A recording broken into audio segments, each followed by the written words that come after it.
तर राष्ट्रवादीच्या नाव आणि चिन्हावरील याचिकेवर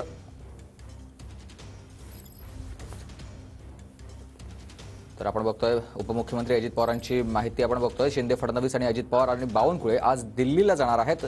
संदीप राजगोळकर माझे सहकारी आपल्याला याविषयी अधिक माहिती देतात। संदीप, सुमित, खरं तर 2 दिवसांपूर्वी एक बैठक झाली होती महत्वाची अमित शहा यांच्या निवासस्थानी, ज्यावेळेला जे.पी. नड्डा देखील उपस्थित होते आणि हे राज्यातले तीनही नेते उपस्थित होते। मात्र त्यावेळेलाही जागा वाटपाचा फॉर्म्युला निश्चित झाला नव्हता। त्यामुळे आज ही बैठक होते। आजचा दिवस महाराष्ट्रासाठी अतिशय महत्वाचा असणार आहे, कारण संध्याकाळी 6 वाजता केंद्रीय निवडणूक समितीची बैठक होणार आहे भाजप पक्षाची, आणि त्यापूर्वी अजित पवार, देवेंद्र फडणवीस आणि मुख्यमंत्री एकनाथ शिंदे यांची आणि केंद्रीय गृहमंत्री अमित शहा आणि जे.पी. नड्डा यांच्यासोबत ही बैठक होणार आहे। त्यामुळे महाराष्ट्राची ही बैठक झाल्यानंतर सीईसी मध्ये याबाबतचा मुद्दा मांडला जाईल आणि त्यानंतर उमेदवारांची नावं आणि जागा वाटपाचा जो फॉर्म्युला आहे तो निश्चित होईल। आणि आज रात्री उशिरा किंवा उद्या सकाळपर्यंत भाजपची जी दुसरी यादी आहे ती जाहीर होऊ शकते, ज्यामध्ये महाराष्ट्रातल्या उमेदवारांची नावं असू शकतात। नक्कीच धन्यवाद तुम्ही दिलेल्या सविस्तर माहितीसाठी।